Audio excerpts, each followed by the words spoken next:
Yeah, LTL true crime, we going deep in the dark. Yeah, peeling back the layers, expose the hidden mark. From the streets to the alleys where the secrets lie, getting into minds of the wicked, no alibi. LTL true crime, unraveling the web of evil. No stone left unturned, we dive into the pond. Yeah, we digging up the dirt, bringing justice to the crime. LTL true crime, unveiling dark realities every time. Yeah, LTL true crime, we going deep in the dark. Peeling back the layers, expose the hidden mark. From the streets to the alleys where the secrets lie, getting into minds of the wicked, no alibi.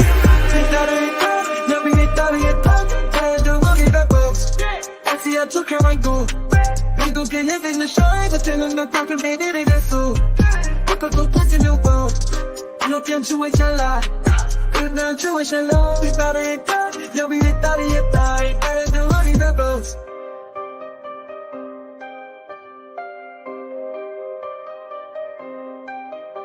LTL true crime, we go with dark realities every time.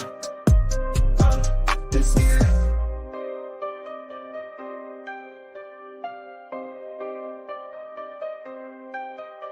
LTL true crime, we go with dark realities every time. Yeah, LTL true crime, we going deep in the dark. Yeah, peeling back the layers, expose the hidden mark. From the streets to the alleys where the secrets lie, getting into minds of the wicked, no alibi. LTL true crime, we going deep in the dark. Yeah, peeling back the layers, expose the hidden mark. From the streets to the alleys where the secrets lie, getting into minds of the wicked, no alibi. LTL true crime, we going deep in the dark. Yeah, peeling back the layers, expose the hidden mark. From the streets to the alleys where the secrets lie, getting into minds of the wicked, no alibi. Hey, hey, hey. Happy Friday, everybody. Welcome into LTL True Crime. We are live right now, and it is Friday, January 26, 2024. I hope everybody has had an amazing day so far. Extremely busy day the last 2 days here down at the courthouse. And Aidan Turtleboy Kearney had another hearing today. I have not watched it. I've been meaning to watch it, and I want to watch it with all of you organically. So I thought we would go through that. I have a couple of the motions, Bradl's affidavit that we're going to read through a little bit, and the defense's motion to strike as well too, and then we'll get into the hearing. Before I do that, couple things, just some housekeeping stuff here. I want to thank Dave McGrath over at Unsafe Spaces. He was super cool. I reached out to him today. I know he streamed, and I'm so happy, Dave. I think I looked at your Bradl stream. It has like almost 8,000 views, so that's awesome. Good job, bro. I reached out to Dave, and I just said, hey, do you mind if I stream your stream? Because I know you did the hearing today. And he goes, you can use anything you want. And I thought that was really cool. So if you're not subscribed over to Unsafe Spaces, let's do this. Let's drop the link. Let's get him some subscribers. Dave, thank you so much again for doing that. I appreciate it. And thank you. I do appreciate that. He said, just, use what you want, and that's what we do. We build this community. We build camaraderie between creators. We help each other out. We support Aidan. We support Karen. That's why we're here, and Dave's been in the game for quite a long time, and let's get his sub count up. He's good. He's got a good stream. He wrote a fucking book. I think he sold like 100,000 copies of his book. I didn't even know that. And I was over on a stream the other night, him and his co-host Jesse, and it was really cool hanging out on the channel. So I appreciate that. But yeah, we'll drop the link to Dave. Let's get him some subs over there if anybody doesn't know about his channel. And again, the Bradl stream, it's showing about 8,000 views. Probably got 10,000 views on it. So good job. And I know it was in the Justice for John O'Keefe Facebook group today too. which was badass. So everybody was just kind of watching through that. So good job, Dave. Very, very good job. And I appreciate it. I appreciate you allowing me to do that. Oh, by the way, I want to talk a little bit about something that's been kind of on my mind and has been bothering me. And I kind of put a cryptic community post out today. And I know a lot of people are wondering, what this is about. And I want to address it because I know this creator right now is watching me, because they always watch me. And I'm sure they're wondering, what all this is. So I'm going to speak directly to the low frequency creator. The low frequency creator. Let's talk about low frequency creators really quick. Low frequency creators on YouTube are people that have no thoughts of their own. These are people that can't come up with any type of material on their own. They pull up other creators like Nancy Grace, and they play them for about 2 hours. They turn their camera off and they go full screen, or they might be off camera for like a half an hour, and they don't stop the video to interject or talk because they have no thought of their own. So they run a channel, they call it a true crime channel. And then what they do is they run other videos and they don't add any context or any contrast to it. So they don't have no thought. They have no thought in the cases that they cover, and they actually call themselves like a true crime enthusiast or a true crime person. So this low frequency creator, and I don't want to say their name yet because I don't want to bring them any attention to their channel, but has recently started taking another dig at me because they're very jealous. And I don't know why. They're just very concerned about what I do over here on my channel, constantly talking about me. And the funny thing about it is this low frequency creator, what happens is it's her subs. Oh, did I say her? It's their subs that come over here and actually email me and say, hey, do you know that they're talking about you again? And they send me clips of the conversations that she has about me. So the funny thing about this is that I put this to bed like a month ago because I stopped talking about this creator. I didn't want to give them any shine anymore. I didn't want to say their name. I didn't want to bring any attention to the channel because this is what they do. I had to go back and just look, and I look and I'm like, wow, it's pretty amazing what we've been building here over the last couple months. And, I redirected my Idaho streams and that started picking back up again. And then I looked into the analytics, my YouTube, because that's the most helpful thing they give you all the information. So if you actually looked in your analytics and you didn't have to go to your community page all the time to cry to your subscribers. So this person literally cries to subscribe. What cases do you want me to talk about? I need your help. I need your help. I don't know what cases I need to talk about. So they cry to their subscribers. But the funny thing is YouTube in their studio gives you all the data. So I went through my data because I'm smart, I'm analytic, and I'm very in tune with that stuff. And I looked at it and I said, what do I need to present more on my channel? What does my audience want? So I started to go in a direction of this case because it was a passion. I wanted to talk about it. And I live here in Massachusetts. I know what is going on in the Karen Reed case. I've gone down to the courthouse and stood shoulder to shoulder with this community. Nothing that this low frequency creator knows anything about, doesn't know anything about standing with people that take the day off from work, and go down and support someone for 15 or 20 minutes because they stand up for the First Amendment right, and they stand up against tyranny, and they stand up for a woman that is innocent, that should not be on trial right now. People that will sacrifice that during the week, their work week, a pay day, to go down there and stand and take part of this amazing community. This is a low frequency creator that knows nothing about this. They are sheltered in their home. They have no friends, and all they talk about here is their expensive fucking furniture and their walls that they're painting and their bedroom set. How dare you come after this community? You know nothing about it, and you know nothing about what goes on here, and you need to stop watching my shit. You should concentrate more on your channel. You should concentrate on coming up with your own thoughts, because now you're poking me and you're getting me very angry.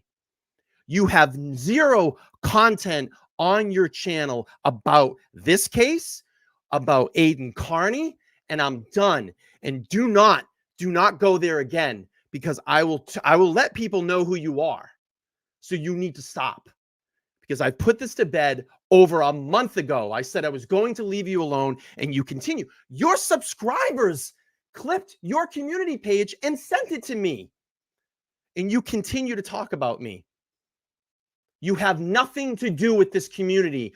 Go sit in your room and paint your fucking wall in your 4-bedroom house that you talk about all the time and how great all your expensive furniture is. No one fucking cares. You're a lame creator. You are lame. And I want you to call me right now so I can put you on. Please call me, because you call me all the time and you text me and you complain, and I'm fucking sick of it. I'm sick of it. You know nothing about this community. You know nothing about the working class people that sacrifice their day's pay to go down and support people at a courthouse. You know nothing about sitting in a courthouse and fighting for someone. You know nothing about that, and you never will, because you are a lazy creator. You cannot even carry 90 people in your chat. You can't do it. You can't do it. And I'm getting very angry. I'm getting very irritated at it. And I know this community will, when they find out who you are, will be very mad at you. And you don't want to go there. So back off. Go stay in your little room and paint your fingernails and talk about all the expensive furniture with your Nancy Grace pop up in the background. You're lame. You're a very lame creator. So my friends, I'm sorry I had to be this emotional about it. I'm sorry I had to be this crazy about it, but it's driving me crazy. This person knows nothing what's going on down here in Massachusetts. Well, out here in Massachusetts on the East, they know nothing. They are a low frequency creator that is looking for views.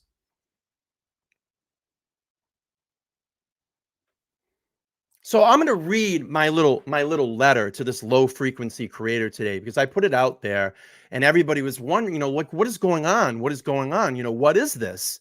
What is this? And if I have to put you on blast, I've done it before. I've done it before. I've shown all the material that you have stolen from me, and you go back to your subscribers, which are like 90 people that watch you every night. And they come into your room and you play it off like it's your material, and it's not. And I've done this already with you before. So you need to go away. You need to go worry about your expensive furniture and painting your fingernails. And I said, well, maybe you should start a furniture channel. I don't know. Maybe that's better for you. But I'm going to read this out for the low frequency creator, and then we'll move on and get to the presentation tonight. So, dear YouTube true crime hobbyist, because that's what you are. You're a hobbyist. It's not a passion for you. This is a hobby. It's a flat out hobby. It seems that you're not fully aware of the true essence of hard work, because you constantly piggyback, steal content and ideas from other creators, especially me. You've never experienced the profound journey of diving deep within your mind to ignite an intense passion and drive the need to accomplish remarkable things. You don't know anything about that. You've never stood shoulder to shoulder with your community in the bitter cold, championing the cause of a wrongly accused woman and pushing back against tyranny. Having that feeling of being genuinely loved and having loyal friends championing around you for a just cause. You know nothing about that. You really don't. You know nothing about that. Fingernail polish and expensive furniture and my bedroom set. You constantly talk about all these things that you have. You're lame. You're a lame person. No one cares. It doesn't help the quality that you are.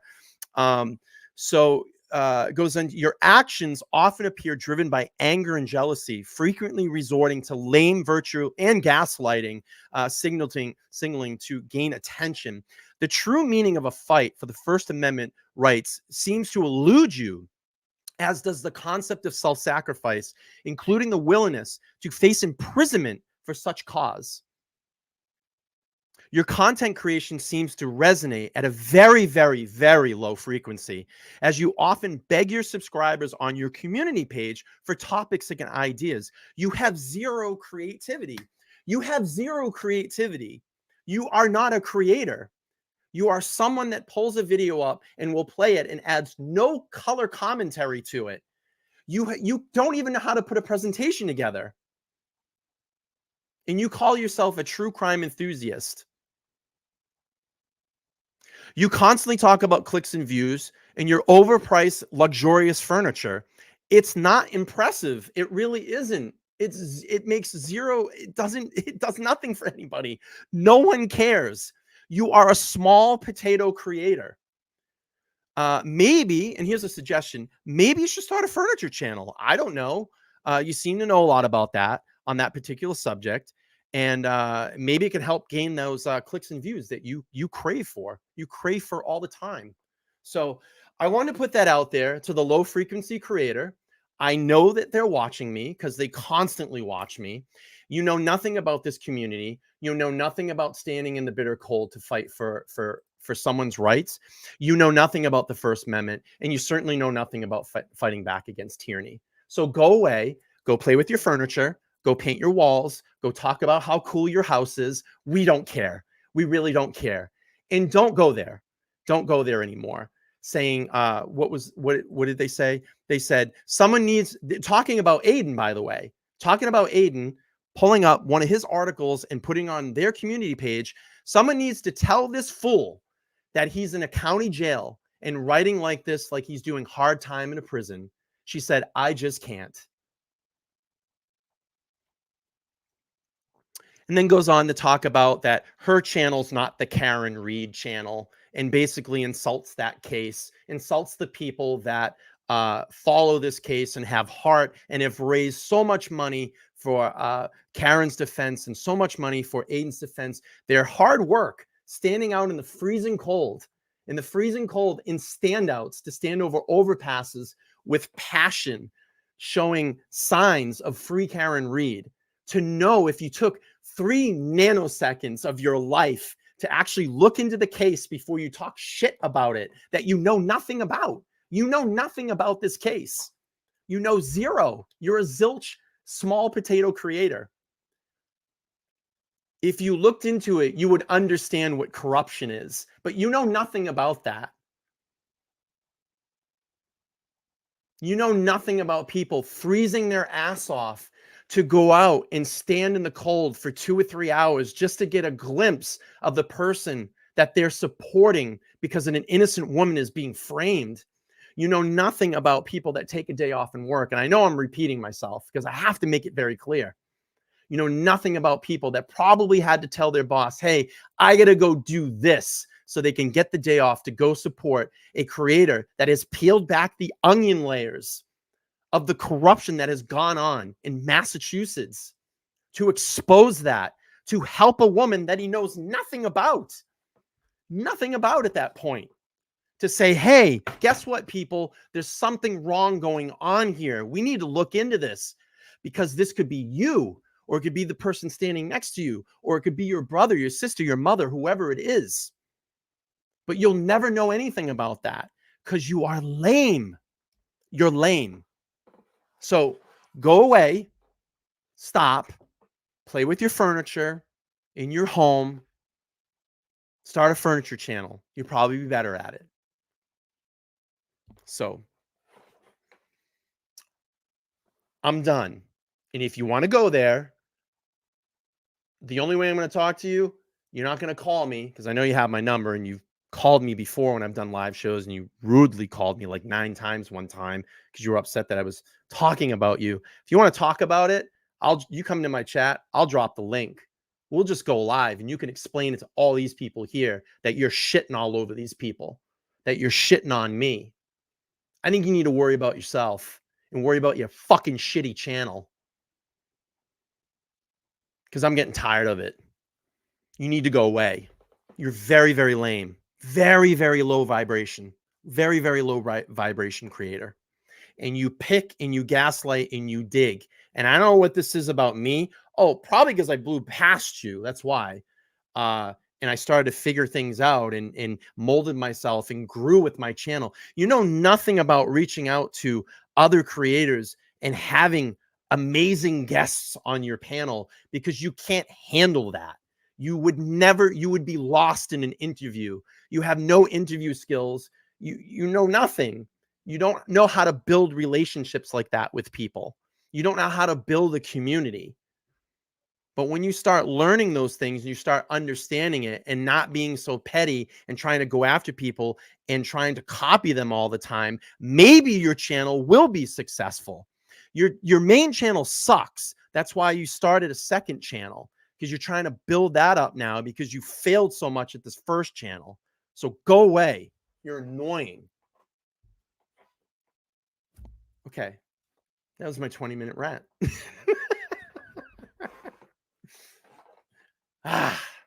Thank you. But this is a person that insults Aidan Kearney. So I just want everybody to know that, and insults the Free Karen Reed movement, and basically calls us, I'm not the Karen Reed channel. You know, these are all clowns that are out there. She's insulting you, your hard work. So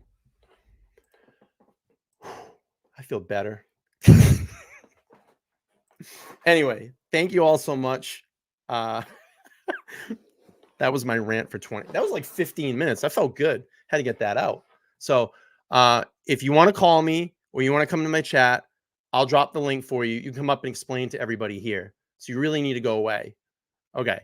All right, let's get into this court hearing today. Anyway, I wanted to, again, shout out to Dave on Safe Spaces. Thank you, dude. You're amazing. You're going to allow me to stream your stream.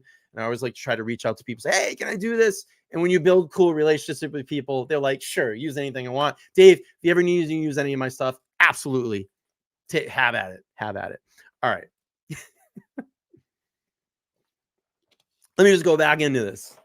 I had a couple super chats come through. Nanny Do, new member. By the way, Nanny Do, I'm going to get all the 15,000 subscriber giveaways. I have them all over there. I have everybody's name. I have everybody's address. Nanny Do, I need your address. Please email me so I can get your gift out, your giveaway gift. Oh, George, thank you so much for the 5. I appreciate it. Thank you so much. Nanny Do says, I love your show. Thank you. I love you too. Thank you for being here. George, again, with the 5. Believe me, bro, Dave's going to play your video someday, man. Dave's going to play your video someday. Sarah, thank you so much for becoming a new YouTube member. I appreciate that. George, again, with the 5. Thank you so much. Christy says, still confused on what team George is battling for. Also, totally a fan of your furniture. Please don't pick on my nails. I love that, Christy. Thank you so much. $2 from George again. George, bro, Dave's going to get you on the show, man. He's going to have you, and he's going to play your video. So I appreciate it. Appreciate the super chats. Just not going to happen tonight, man. Just not going to happen tonight, but I appreciate it. Oh, it was so good. That was so good. Anyway, let's go in. No, I don't think I lowered my blood pressure. I think I made it higher. All right. Action in the court today. I got a little of the dribblings that came in about it. I kind of wasted 20 minutes. I'm just going to skim through some of the affidavit. I found it to be pretty interesting. So let's go through that. I am working on another case here behind the scenes in Massachusetts. I don't want to let you know what it is, but I'm working on getting some court documents because I think it's going to be very relevant in Karen Reed's case as well, too. And I think we can kind of meld those two together with some of the investigation and the way that things are going in that particular case. And there's going to be some hearings coming up soon. So I do want to get in that too as well. I am making a decision on my channel. And I'm kind of wavering on this. And Carrie and I have been talking about this because I talk to Carrie a lot. If everybody doesn't know, Carrie's in my chat. She is my kind of like lead moderator here, and she's the queen of the chat. So all respect to Carrie. Don't ever pick on Carrie. I will blast you out in 3 seconds. But Carrie and I were talking, and I said, geez, I was out, recently out at the court appearances, and everybody's been talking to me. And I heard it a lot the last time, yesterday when I was out at court appearances, and everybody was saying, hey, I really wish that you would just cover local stories. And that's something that I think that I'm considering doing. Just really making this a Boston-based, Massachusetts-based channel. I'm very close to Providence, so maybe I get into some of the things in Rhode Island as well. And I've really thought about that and just diving into a lot of the cases that are in and happening in around Massachusetts to just become really a Massachusetts-based YouTube channel. I'm not trying to take over anything or kick anybody over or anything. I'll just have my own style. I'll follow my own cases. But a lot of people were saying, hey, you know, we really wish you would just dive into more of the Massachusetts stuff. And I thought about that, you know, I thought about that and not really taking so much of the national stuff anymore. So that might be a change here on my channel. And I actually talked to another one of my moderators today before. What a fuck says, could we just start with Spice? You know, it's the thing that I get so torn up about it is that this is an absolute passion for me. Okay. And I don't like when a hobbyist comes around. I mean, let's just face it. It's a hobby for that person. They have no creative like outlet. You know, would they ever really sit around and say, you know, I want to compose an actual theme song for my channel? How can I do that? And then actually do the research and take a month to research that and figure out like, yeah, I'm a musician. I can play guitar. I can play drums and bass. Can't sing worth the shit. But it would take me so long to create that. I'm like, well, why don't I just start trying maybe use some like AI, you know, and piece that together? Now, a lot of people don't understand that theme song. I had to piece together 30-second clips to make that whole song. And I had to make that work. So I had to put that into a creative studio, make sure all the beats lined up. There's some tricks that I did in there where that you might have heard some like editing clicks where it doesn't quite piece together, but it made it seamless. But like I look at stuff like that and I'm like, do you know how long that took me to do? Like that was like 8 to 10 hours to put that together, just sitting one day, you know. But this is someone that wouldn't think to do that. And then when I do like visual presentation boards, those take me like 5 or 6 hours to do. I mean, Carrie's in the chat. She can tell you because she'll be like, what are you working on? I'm like, I'm still working on the presentation for tonight. She's like, you've been working on that for 4 hours. And I'm like, yeah, because I want it for tonight's show. You know, like that's passion. Passion is telling your boss like, hey, I need the work day off because I have to go do this. And it's really not what you need to go do it for. And you drive up to court and you go in and support someone that has supported you, and you sit in court for 15 minutes and you take the whole day off for that. And then you go out and rub shoulders with people in that community and you get to know those people. That's passion, you know. Um, Getting new equipment to put together better presentations, sitting down and learning more about the legal language that you're reading, you know, understanding that, reaching out to amazing guests like the Glairer, Melanie Little, having Turtleboy on the channel, having Dave from Unsafe Spaces over here, Tom over here, you know, building that community, that sense of community, you know, getting those people on your channel and and having that trust with those people, you know, that takes a lot of work to do that. Having Steve from SF Investigates to come over here and talk to me out of his heart, of a case that we, you know, we extensively researched in, being out in the field and coming on and giving me some feedback and saying, I was in the desert looking for this poor girl, this poor missing girl. She knows nothing about that. That's sense of community. That's passion when you go for it and you build trust with people. So that's what bothers me about this.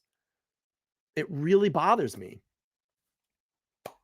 you know, and I just wish this person would move on. You have no space. You have no space and time in this. So anyway, I was going to read through the affidavit. Let's just do this. I haven't watched the court stream yet. I'm sure you've all read through the affidavits. I'm going to go through them after. Maybe we'll bring them up on the next stream. I don't want to kill too much more time here. I want to get into the you know what? Let's do this. I just want to read through just the affidavit a little bit. I'm kind of curious. I was looking at a little bit of it the other day. I'm not the other day when I got home. This is where my brain is right now. I'm all screwed up. Let's just pull it up really quick. I just want to skim through it, see what Bradl had to say. Where is it? So Dave in the chat, I see you, brother. What's up, brother? Hey, Dave, thank you so much for earlier. I appreciate that, bro. And I appreciate that you're going to allow me to play your stream. It was awesome. Really, really cool. Anytime you want to come on the panel, man, just let me know. All right, so let's see. I'm age consent, complaining the affidavit. I just want to go down here. Let's see. I'm counsel for the defendant, Aidan Kearney, in the above matter. When my client was incarcerated, when my client was incarcerated by the Commonwealth Counsel Mello would take advantage of the prosecutor's abilities to obtain recorded phone calls with my client. I want to make sure that my phone numbers for the defense team were properly exempt from monitoring. I know from 31 experiences of criminal law that mistakes have been made and privileged calls have been disclosed. I did not want that to happen in any of my cases. Let's see. Here's the investigators against Mr. Kearney were also the same investigators on the Karen Reed murder case in Norfolk. I believe that the investigation of the Reed case was itself under federal investigation by Boston U.S. Attorney's Office. Based on my knowledge of the investigator behavior and my client, I formed the opinion that these investigators were desperate to learn anything that could be about the investigation into the behavior of federal prosecutors. I think this is desperation is evident and expressed in the Commonwealth Counsel motion. I believe that they would obtain the monitoring information of my client, a journalist covering the story, and I wanted to make sure that whatever numbers were permanent to be privileged would be indeed remain privileged and that there would be no mistakes. I have learned that Captain Linsky was charged of receiving numbers for the defense team. At the time, Mr. Kearney had civil legal team with a number of people working on the First Amendment aspects of the case. Attorney Elizabeth Dombrowski led counsel offered me some personal to assist. I wanted the numbers to be on the privileged calls list as a member of the defense team. Okay, I see what he's saying here. He's kind of laying out all his timeline and all this, who the people should be in here. Let me see. Courtney, let's see some numbers. Haley's placed on the list of paralegals on monitored calls. Captain Linsky left me a voicemail. All right, so it's just timelining everything out. At some point later, the jail reversed their position, did not allow Mark or Courtney or Jennifer to have such calls. I knowingly misrepresented. I did not knowingly misrepresent anyone and made it clear that I was asking for the investigative paralegal numbers to be included. Spaceless false defamation. The Commonwealth Counsel characterized the above conspiracy to circumvent jail rules that would never be the first client. I was informed that anyone in the jail, I was not informed by anyone from the jail that Miss Altman, who I only spoke with on the phone with her maybe twice prior to this motion being filed, that she was called and asked if she was an attorney. If Mr. Mello, Miss Altman, or the jail had informed me that there was an issue, I would have, okay, all right, I see what's going on. It was a fucking mistake. Let's see. Attorney Dombrowski had supplied a letter confirming this. Miss Altman, let's see. I reiterated at the time, I thought that the two of the new personal paralegals and Miss Altman was an attorney, but I was mistaken. Okay. I never made this aware of a mistake until I saw Mello motion falsely claiming otherwise. If I had been aware of it, of course, I would have corrected it. Ultimately, it's a distinction without different, because a lot of paralegals to put their numbers on the list. Well, all right, I see what you're saying. He's explaining the story. Made a fucking mistake. I was aware that Jennifer Altman was not never made his attorney. This is false. Counsel in no window. This is the motion personally harmed to me and triggered negative press coverage without any base facts. I believe it's a fishing expedition. I mean, we know what's going on here. I mean, you know, they're just going to try to keep twisting the screws as long as they can. All right, let's go through. Dave, I appreciate if you're in the chat, bro. I appreciate you allowing me doing this again. Again, if you haven't gone over, make sure to subscribe to Unsafe Spaces. You won't regret it. It's got some great content over there. And does political commentary as well, too. Good stuff. All right, let's do this. Nothing at the moment.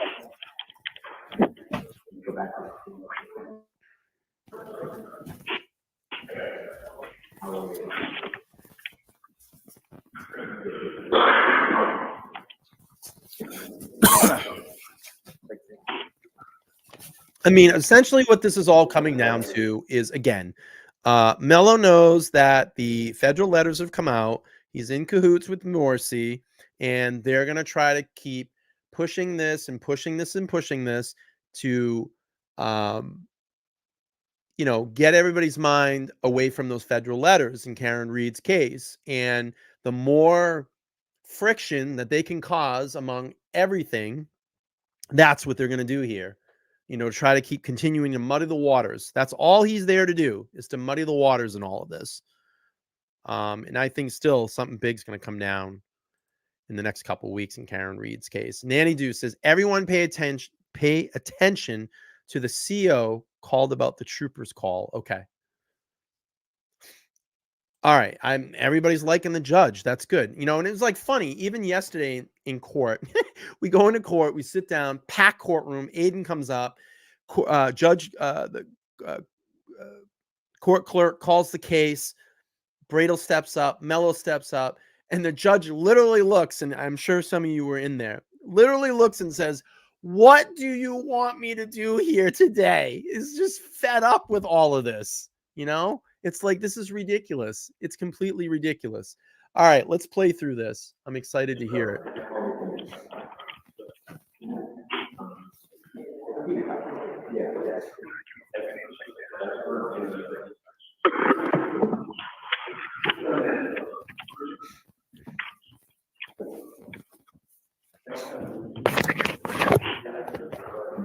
All right, let me speed up until this gets going here. Your Honor, All right, so Mr. Clerk. here we go. All right, please. Oh, no problem.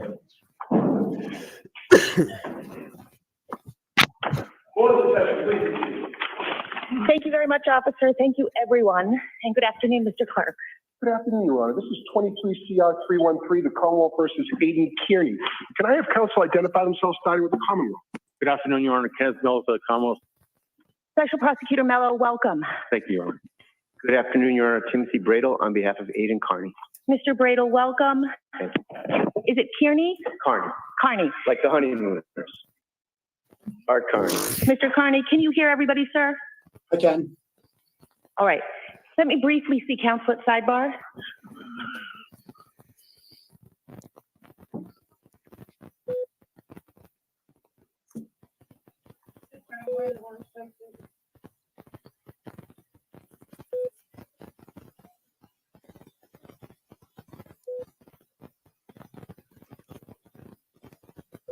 All right, guys. It looks like we're having some maybe some sound issues from there. So all I'm hearing is a beeping. Yeah, that's because they're doing sidebar and they don't want anybody to hear anything. They're just muting it. That's probably what that is.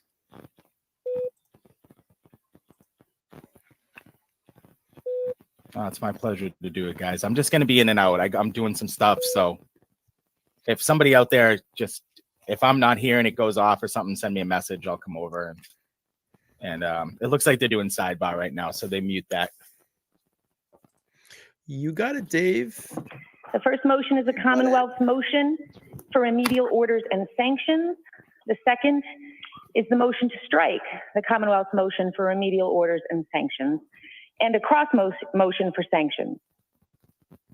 And in order to show cause why Commonwealth counsel should not be disqualified. I have read everything, so let me first ask you some factual questions. Okay. Number one, can either of you tell me what your understanding is regarding the jail rules, in particular, whether only counsel's calls, counsel being attorneys, calls are unmonitored, or also paralegals and investigators? Your Honor, my understanding, and I'll preface it by saying I have William Castile from the jail. He's here by way of summons to address that matter. My understanding is it's only attorneys, Your Honor. Okay, is that your understanding too, Attorney Bradl? Your Honor, I didn't have any particular understanding. That's why I was depending on the jail to make the decision for me. And that's why I said who was who and let them decide. Okay. Second question is, do you have any understanding about the jail rules regarding the length or number of calls that are not to counsel by persons being held in the jail? I do not, Your Honor. I understand it's a privilege that can be controlled by the jail authorities. Now, this is the thing you have to keep in mind now. With Mello, this is personal now. He's making this a personal thing. That's why he keeps digging and digging and digging and sticking it to Aidan. This is all this is about. It's become personal now. He was out there. I saw photos of him just yesterday. He was out there watching all of us from the courtroom steps. They were posted. So this is just a big personal thing now to him. So he's just going to try to keep sticking it. All right. Any different view? No, Your Honor, I don't know anything about the number of calls. Is there any court order in this case addressing Mr. Kearney's ability to continue to put information out to the public? Not at this time, Your Honor. Attorney Bradl? No, Your Honor. Okay. Is there anything about what you have? Actually, Judge, I want to just be very careful. So there's a restraining order matter. That's a civil matter that in paragraph 14 of that matter, the order is, and I'm just paraphrasing it here, but it's just that he not disseminate confidential DCF documents or court documents, I believe it says. So there's something to that effect. And that is not in relation to this case, Correct. but in relation to another case. Restraining order matter out of Dedham District Court. All right. So no court order in this case. Correct. All right. So with that sort of factual underpinning, I'll hear from you, Special Prosecutor Mello, and then I'll hear from you, Attorney Bradl. Thank you, Your Honor. Your Honor, I'd like to preface my remarks by saying it gives me no pleasure to be here. In my 40 years of practice, this is the first time I've ever sought sanctions against a fellow attorney.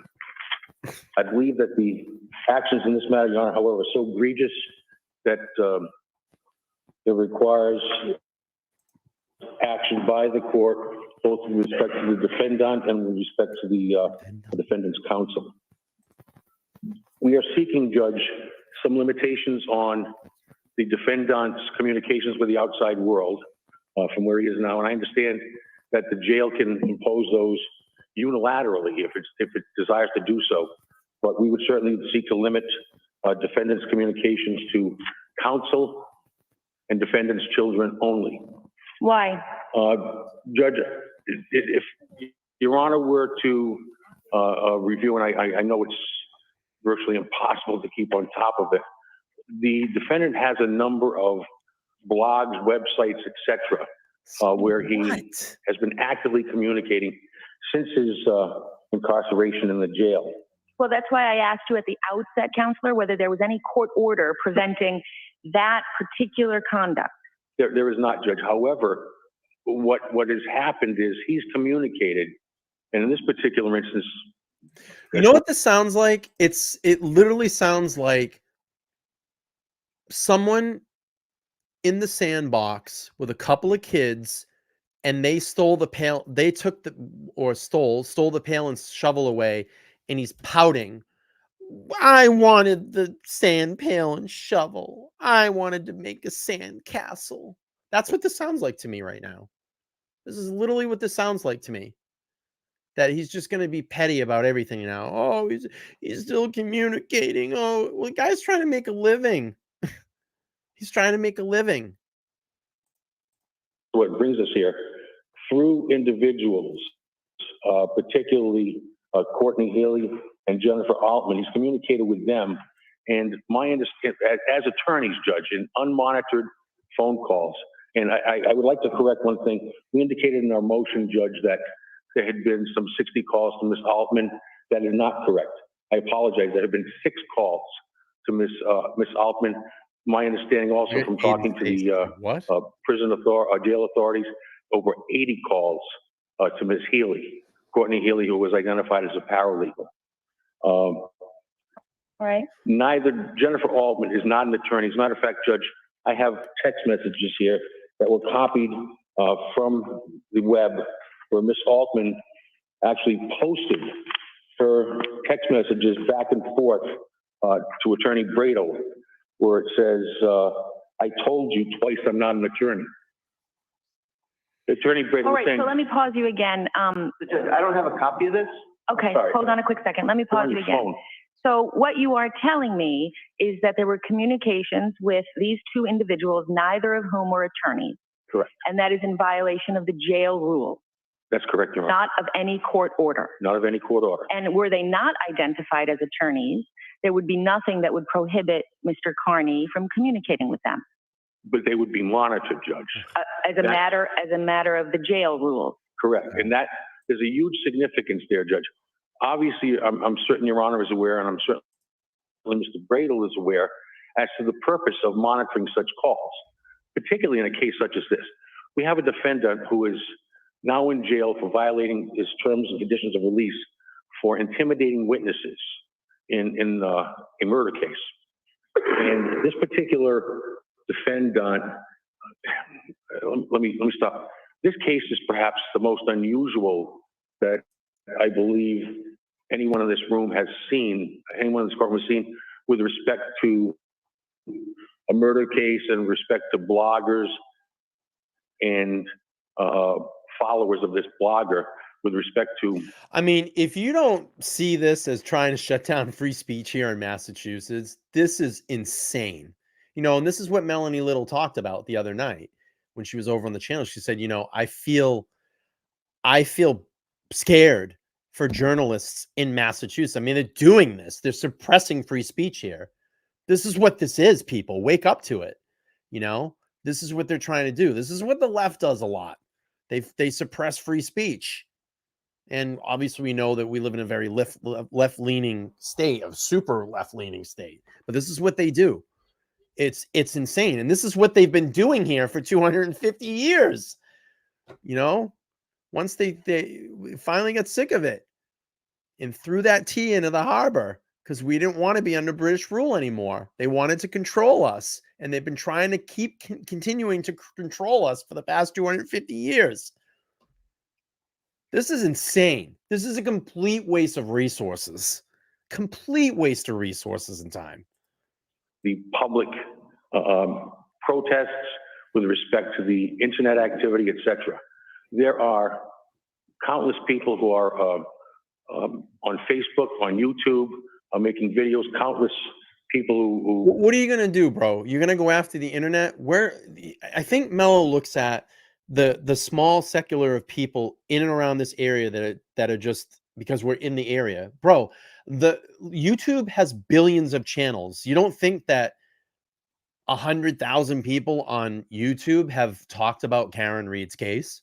You don't think that 100,000, 200,000, 300,000 people on YouTube haven't talked about what's going on with Aidan Kearney? You're crazy. You're crazy. You're just niching down to a few creators because we're in the area. You know what we're doing, there's nothing wrong with what we're doing. I mean, I've talked about other cases on this channel. Idaho, I haven't heard one thing of this from any prosecutor or whatever in Idaho saying you can't talk about this. We can. It's my right to get on here and give an opinion and say, hey, something's funny here, or I don't agree with the way that the door opened, or whatever, you know, whatever, or how the suspect got there, or whatever it is in any case. You know, this is sick. This is really, really sick. Represent themselves to be bloggers. A number of people on X, formerly Twitter, commenting on this. And this has perhaps generated more communication, if you will, internet and otherwise, than any other case in the Commonwealth, perhaps in the last 25 years or more. Okay, it is a case with a large public following and a lot of public discourse. Yeah. That's correct. Okay. Now, with respect to the defendant, I believe it's already been established, certainly to a grand jury, into the satisfaction of the court when his bail was revoked, that he has been harassing a number of witnesses. That's what he's indicted in this particular case. The defendant has continued to do so. Just recently, in the past day or so, there was one individual who was the victim in the defendant's last arraignment. Defendant's online saying, I'm 100% innocent and she knows I am. And he names this individual. And this individual has been the subject of tremendous attacks, if you will, on the internet, attacks as to her and her character, etc. Complaints, unfounded complaints have been made to DCF about her, etc. And it's been actually brutal for this individual.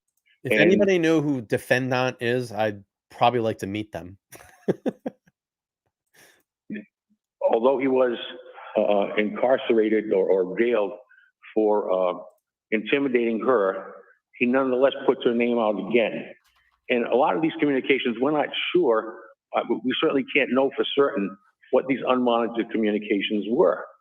If they had been monitored, we would know. We'd be able to examine those as we are all others. So let me make sure I understand. It's not that you believe that the Commonwealth needs to have access to the content of the communications because it would violate a court order presently in place, but because you have a suspicion that there may be some additional wrongful conduct taking place. Yes, Your Honor, and if I may say, but for the fact that these people were on that list as identified as attorneys. This is complete, like, it's just belly aching. Like, oh, you stole my lightsaber. I wanted to play with it. That's the vibe I'm getting here. Like, I wanted to play with the Matchbox cars, but you took them from me. Or, I don't want to go to the store. I want to stay home. That's like the vibe I'm getting here, bro. It's crazy. Southern Mom, thanks for the $4.99. She says, this man is a dinosaur and needs to retire if he can't handle today's world. We don't wait on newspaper delivery to know what's going on these days. That's a fucking great point, because the internet is so fast and everything moves so fast, especially on Twitter. It goes very quick. You know, it's that's where people turn to now. They don't wait for the paper to get delivered to their house. They don't wait for Channel 5 to do a 5 o'clock story. They want to know right away. And we have the ability and the capability to do that. And it was like, you know, the other day, I just want to say this because it was funny. There was a couple of people that were trolling in the chat the other day about when I broke the FBI letters. I got them passed to me through a source. I put all 8 of them out. We read through them. And they said, you know, you really should read through that. No, that's an opportunity. That's an opportunity. When those are passed to you within 15 minutes and you have to make a decision, do I just break these and read through them? Yes, I'm going to do that. That's breaking news. It's breaking news. I would be the first official person to put those documents out. So yeah, I am going to do it. All 8 of them. I'm going to have that opportunity. Oh, well, you know, you should really take the time to absorb this. I don't have time. Because if I don't do it, the next person's going to do it in 5 minutes. So I had the ability to do that the other night. And that's what you have to do in the news cycle. You have to be fast. And if you're not on it, you're going to get left behind. And there's many, many times that, like, I'm at my day job and something breaks and I'm like, fuck, if I was just home right now, I could be able to talk about it or stream about it or put it out there, you know, and I miss stuff and it sucks. And I have to play catch up. Like today, I couldn't do the Zoom call today. It's at work, you know, and a lot of people reach out to me, hey, you going to do the Zoom call? You going to Zoom call? I'm like, no, I'm at work today. It sucks, but I'll review it tonight. Absolutely. Paralegals, neither of which they are. We would be able to certainly monitor. The fact that they were placed on those lists raises every type of suspicion we could possibly have as to why why the defendant and defendant's counsel didn't want their communications monitored. And that's a major concern of ours. All right, I understand that argument. Again, Mr. Bradl indicates he does not have copies of this. I imagine he has copies on his telephone. Why don't you show him before you read them to me? I would, Your Honor. Bear with me a moment, please. This guy's not even ready. He's bumbling. I just have a minute. You know what? I think it's getting around in the court. They're getting tired of this. You know, like I said, and I was saying this yesterday. It was like, you know, it was like yesterday being at court. Like, he's go in there, and the judge is like, "What are we doing here today? What do you want me to do?" They're getting sick of it. I think they're getting sick of it. They're getting sick of like going through this all the time. Do you have a copy? Oh, they're on your phone. This guy is not even prepared. Look at Aidan. He's just probably like, this fucking guy's not even prepared. Yeah, exactly. Allison's got it right. He's not even prepared. You don't have to read them to him. Just show him the papers. Look at the judge. Mr. Bradl can read them. Sorry, you can have a moment.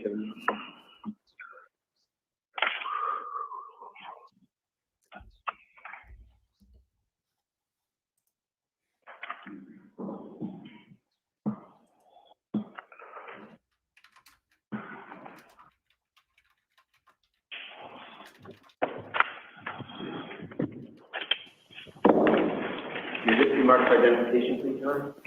It can, Mr. Clerk. Oh my God. Are you serious? Are we actually doing this right now? Thank you so much.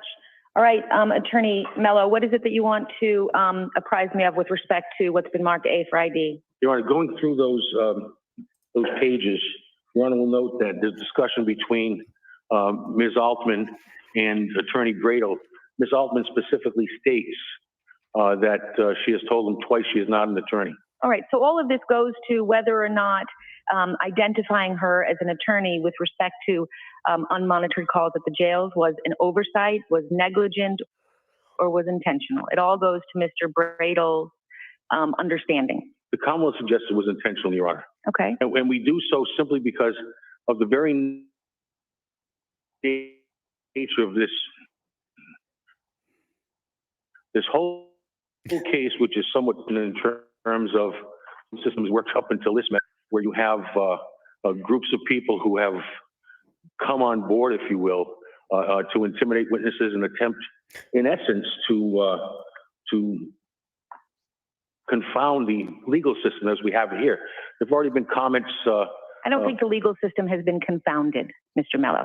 There were attempts, Your Honor. All right. There were Let certainly me attempts. ask you this. Is there any information that you're aware of that any of the communications that were publicly made by this defendant during the period that he has been incarcerated in the jail constitute new instances of harassment or intimidation? We do, Your Honor. All right. Isn't that a matter for the district attorney's office and the police? It is, Your Honor. However, there's a being injury. The grand jury is going to be addressed next week on this. Additionally, what our concern is, judges, the method in which this was done. If Mr. Bradl is this is the most pathetic sandbox shit. This is with the but please listen to me. I go. That's what's going on here. aware, Judge, of the purpose for attorney phone calls, and I'm going to ask Your Honor to listen to the recording brought by Mr. Castile from the Sheriff's Department. He's well aware of the reason for this, and it's security, Judge. It's the biggest concern that Aidan. jail officials have, security both within the institution and with respect to potential victims or witnesses involving the defendant's case. See, the thing is, the judge knows that he's pushing and she's not having it. She's not having it because she knows it's just a bunch of baloney of what's going on. She's not having it. She's looking at him. She's not having it.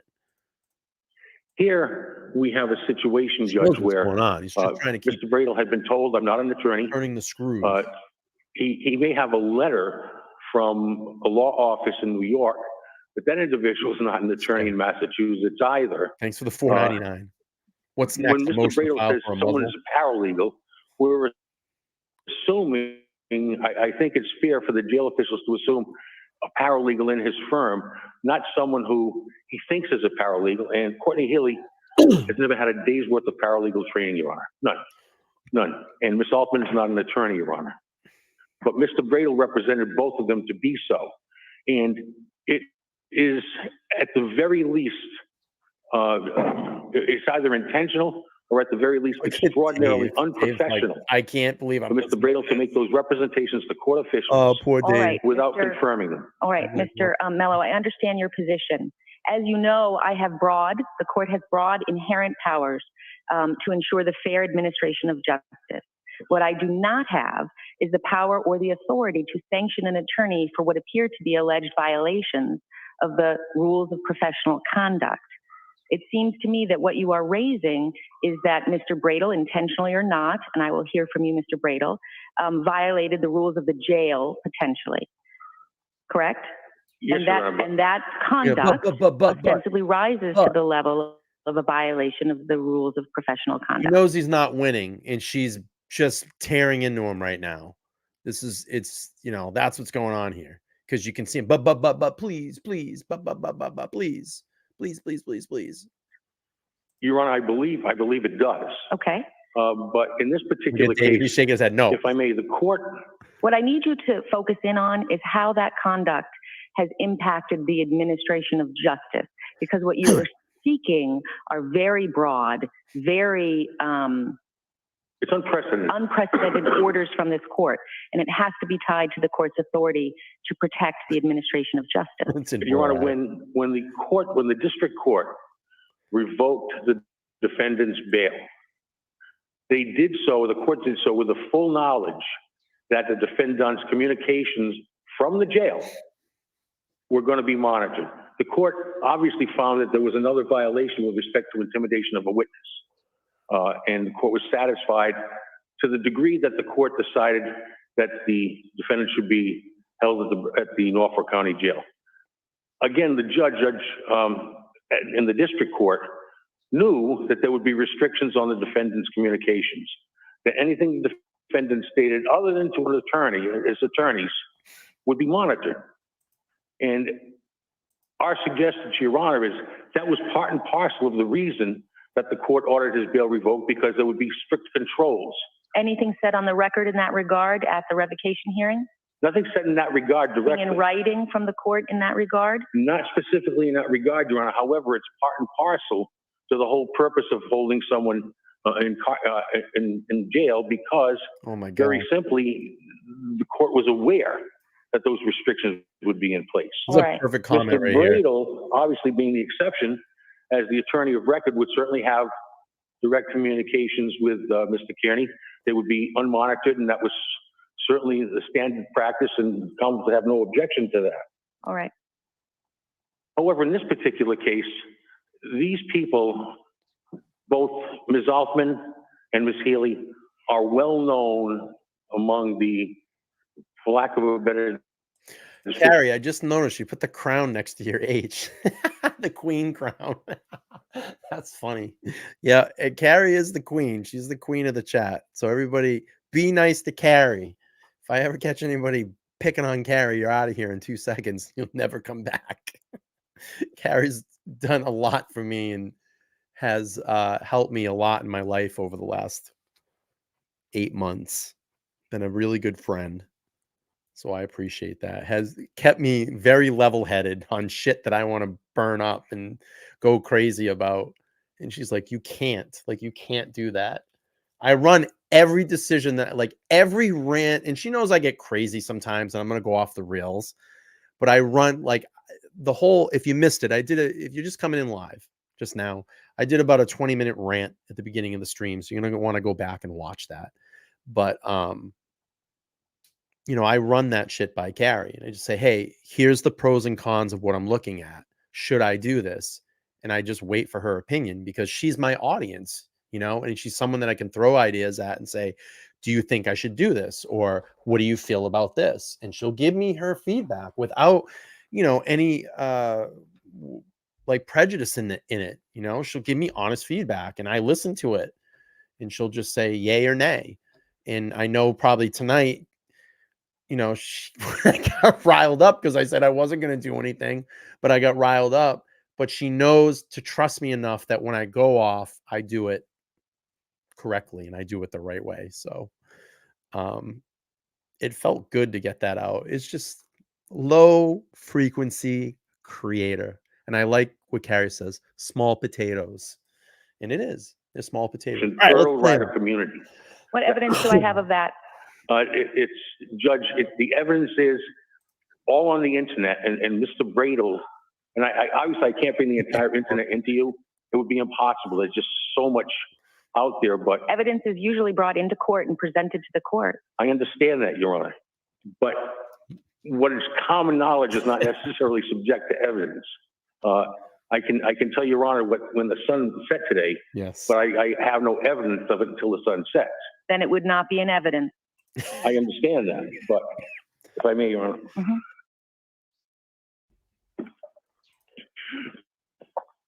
Yeah, take that sip of water because he's getting nervous. Attorney Bradl has getting shut down. Actively engaged in conversations with Ms. Alton, with Ms. Healy, and he's well aware because of his involvement in this case, just as I am, that these individuals were administrators on the defendant's various blogs, YouTube pages, defendant? Facebook pages, whatever.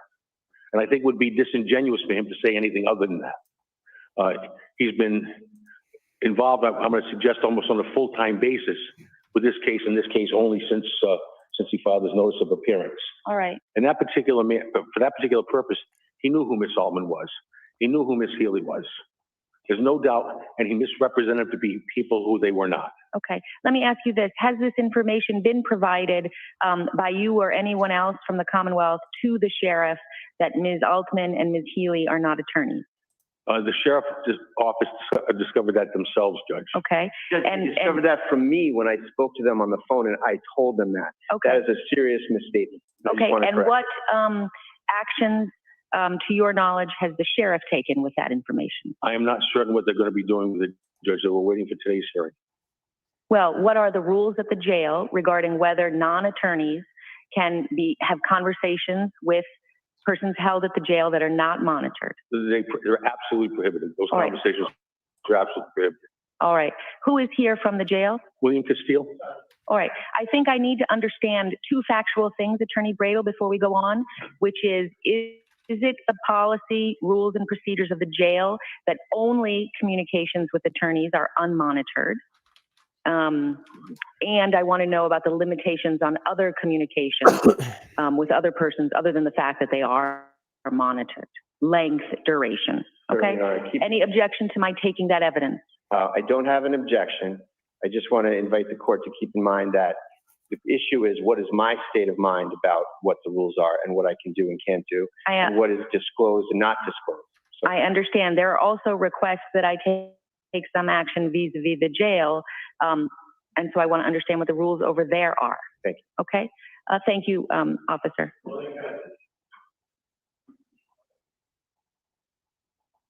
And Judge, just for the record, I had no notice that there was any witnesses being brought in. I understand, and that it's there was not an evidentiary hearing at all. And I think that's extremely unprofessional to ambush me with bringing a witness into the jail that I may have been able to have a conversation with before this. I appreciate that. I am going to inquire of this witness because I need that factual information. It is not an evidentiary hearing in the sense that it is going to be full-blown inquiry. Okay? Thank you. Sir, can you raise your right hand? Do you solemnly swear the evidence of the court in the case now in hearing to be the truth, the whole truth, and nothing but the truth, so help you God? I do. Sir, can you just state your name for me? Sure, it's William Castile. And what is your role at the Norfolk County House of Corrections? I'm an assistant deputy superintendent. All right. Can you answer this question for me? Sure.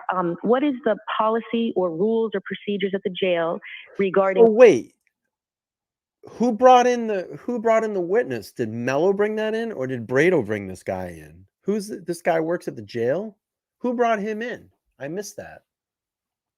Let me know who brought that in. Was it Mello or Bradl brought this? Mello brought him in? Oh God. You gotta be fucking kidding me.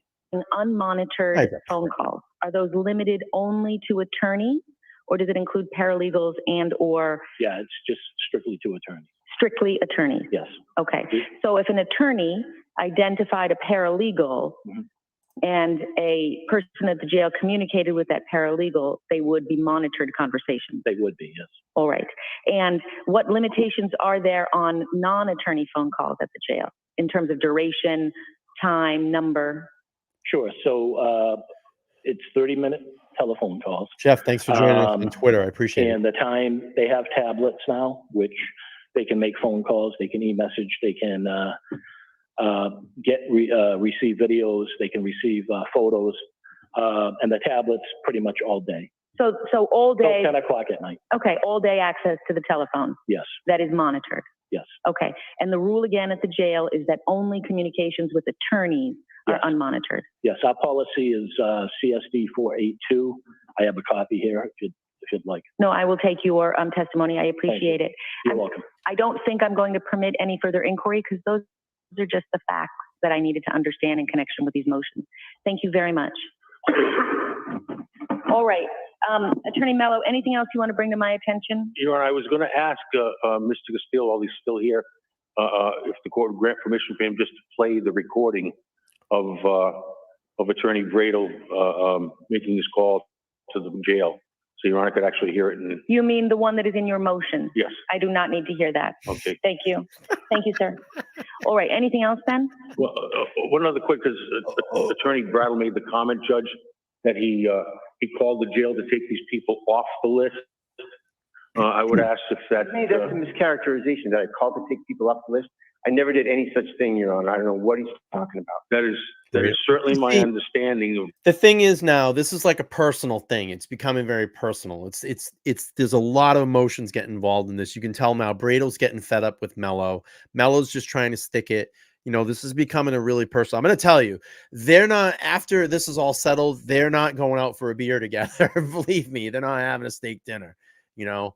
And I know a lot of these attorneys talk and shit like that. And, but this is brutal. This is now very, very personal. And Mello is going to keep trying to stick it because they know the FBI is involved in Karen's case, active investigation. They're going to keep trying to do everything they can to stick it on this end and get all their last hurrahs in before this whole thing gets broken up. What do you? All right, both of you take a seat. Both of you. Sir, if you could retake the stand. Did the folks at the jail learn at some point that Ms. Altman and Ms. Healy were not attorneys? Yes, And when did you learn that? I would, Or when did the jail learn that? around January 11th. Okay. And has the jail taken steps with respect to phone calls between Mr. Kearney and Ms. Altman and Ms. Healy Yes, we've removed them from the attorney privilege list. since January 11th? January 11th, yes. Okay. And how did you come to learn in particular that Ms. Altman was not an attorney? Actually, I received a request from the Norfolk DA's office for Aidan Kearney's call detail log. I sent that over, I scanned it, emailed it, sent it over. A couple hours later, I received a call from one of the troopers stating that, I may want to take a look at my attorney client privilege telephone call list, in particular to inmate Kearney, offender Kearney, I should say. Okay. And that's what got the ball rolling. Okay. Thank you. You're welcome. Thank you. All right. Attorney Mello, anything else you want to bring to my attention in connection with your motion? Other than Your Honor, the fact that it was discovered by the jail. I missed that. Let's go back. The attorney privilege list. Both of you take a seat. Both of you. I want to Sir, hear if you that could again. I retake the missed it. stand. Say trooper? Did the folks at the jail learn at some point that Ms. Altman and Ms. Healy were not attorneys? Yes, And when did you learn that? I would, Or when did the jail learn that? around January 11th. Okay. And has the jail taken steps with respect to phone calls between Mr. Kearney and Ms. Altman and Ms. Healy Yes, we've removed them from the attorney privilege list. since January 11th? January 11th, yes. Okay. And how did you come to learn in particular that Ms. Altman was not an attorney? Actually, I received a request from the Norfolk DA's office for Aidan Kearney's call detail log. I sent that over, I scanned it, emailed it, sent it over. A couple hours later, I received a call from one of the troopers stating that, I may want to take a look at my attorney client privilege telephone call list, in particular to inmate Kearney. Whoa. Did I just hear that right? He said trooper, right?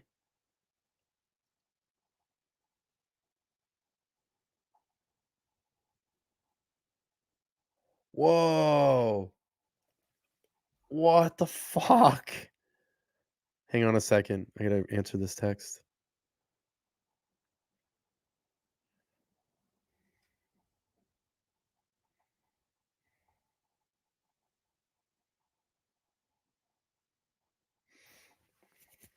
Whoa. What the fuck? I'm getting a request to play it again. All right, here we go. Called to take people off the list. I never did any such thing, Your Honor. I don't know what he's talking about. That is certainly my understanding of what he's. All right. Both of you take a seat. Both of you. Sir, if you could retake the stand. Did the folks at the jail learn at some point that Ms. Altman and Ms. Healy were not attorneys? Yes, And when did you learn that?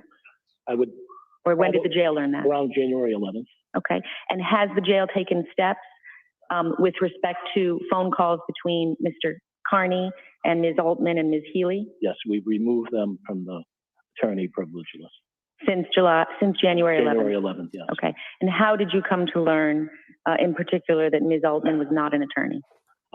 Actually, I received a request from the Norfolk DA's office for Aidan Kearney's call detail log. I sent that over, I scanned it, emailed it, sent it over. A couple hours later, I received a call from one of the troopers stating that, I may want to take a look at my attorney client privilege telephone call. Dude, they're just trying to stick it. What trooper called? What trooper called the jail and talked to that CO? That's big.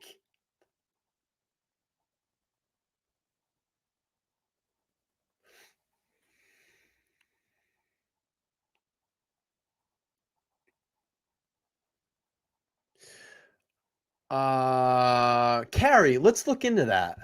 See if what we can do to FOIA request that. I want to find that out. Let's figure that out. That's huge. That's essentially needling in a case. That's essentially inserting yourself in a case and specifically trying to muck things up for someone. What? List in particular to inmate Kearney, offender Kearney, I should say. Okay. And that's what got the ball rolling. Okay. Thank you. You're welcome. Thank you. All right. Attorney Mello, anything else you want to bring to my attention in connection with your motion? Other than, Your Honor, the fact that it was discovered by the jail, in the messages Your Honor has, I believe in that set, there's a note that Ms. Altman had told Attorney Bradl twice that she was not an attorney. Mr. Bradl asked the question, did you tell me that before or after I called the jail? Either way, he was aware that and he never called the jail to correct it once he found out. Okay. So I'm going to suggest, Your Honor, that is an attempt to circumvent the authority of the court to have Mr. Kearney held in jail under the terms and conditions that the sheriff normally imposes on jail leagues. All right. I appreciate that. Attorney Bradl. Thank you very much, Your Honor. With respect to this assertion about... I'm sorry. Thank you. Thank you, officer. Judge, with respect to this assertion about Ms. Altman, that conversation, those conversations when she told me she wasn't an attorney, we were just discussing who she was, and I was getting to know her about her role here. And she did tell me at the time that she wasn't an attorney. However, I didn't even remember that I mentioned this call. Now that it's under a microscope, of course, it's out there. But when I spoke with Ms. Altman about those issues, I was confused about, when do we talk about that? Because I knew I would never have said that to Captain Linsky on the phone if she told me that beforehand. So since then, I have absolutely ascertained that those conversations were weeks later that she wasn't an attorney. She did tell me that, absolutely. But I didn't even remember that I mentioned that to Captain Linsky on that voicemail weeks prior that, oh, she's an attorney, she's a paralegal. So more to the point, Judge, rather than what the jail's policy is, the issue here is what was the interactions? And all this is laid out in my affidavit, Judge, and in my motion. And that's exactly what happened. There's nothing here but an honest mistake. I was, at the time, I got 3 folks from the civil side of this thing where Ms. Dombrowski, and you have her letter there. She's working on the First Amendment aspects of this case. And the First Amendment aspects of this case were starting to arise, Your Honor. And so Mr. Kearney arranged and... hey, you know what I did notice, though? I'm going to pause this really quick. You know what I did notice? Grant didn't come out in the back when they were taking Aidan out. He wouldn't come out into our crowd the other day. He would have got booed away. Mr. Dombrowski arranged that I'd have 3 people to help me with the First Amendment. See Aidan getting taken out. And after that, Mr. Kearney got incarcerated on the bail revocation. And we had all been speaking, and they all speak with Mr. Kearney. And so I'm not 100% familiar with the rules about attorneys or paralegals or investigators or who's allowed and who's not. Well, we all now know, only attorneys. Yes, you're right. Certainly now we know. But at the time, my practice would be to just make sure my phone numbers are on the list. And you have the voicemail there that shows that I clearly stated that this one's Oh, it's breaking up. paralegal, this one's an attorney, and I was just mistaken about that she was an attorney and a Jack Thinkman. And I think I might have just conflated that or something, but it was just an honest statement.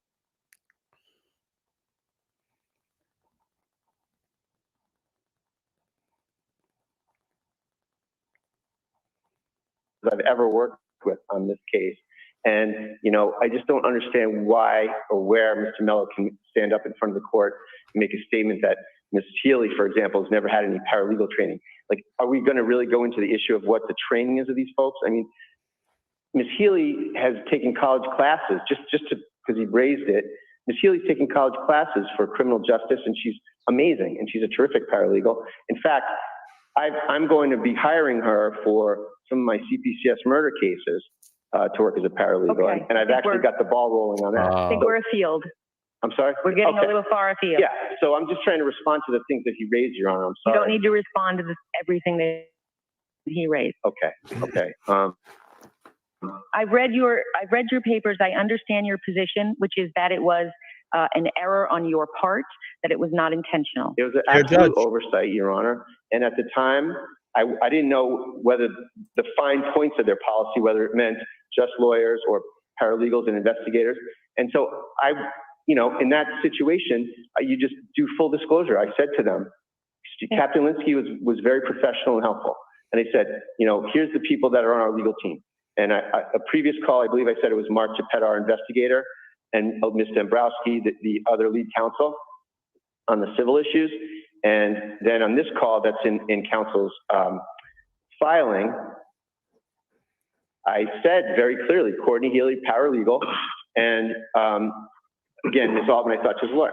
So I was not trying to deceive or hide anyone's status from anyone. I was putting it on the jail to do whatever they were going to do. And so I received a message, and that's in my affidavit, Your Honor, the next day, that everybody was on the list. And I thought that was great, and that we were going to be able to strategize and All right. and I talk. understand your position, Mr. Bradl. Attorney Mello, the first request that you have of me in your motion is that the Norfolk County Sheriff be ordered to revoke the defendant's privilege of communicating with parties other than his counsel of record. Given the testimony that I have heard today, you want to stop his ability to use the tablet or the telephone in all respects. Other than his children and Attorney Bradl, yes, Your Honor. And what power do I have to do that? Your Honor, Order the sheriff's department to limit his telephone privileges entirely. the inherent authority of the court allows that, Your Honor.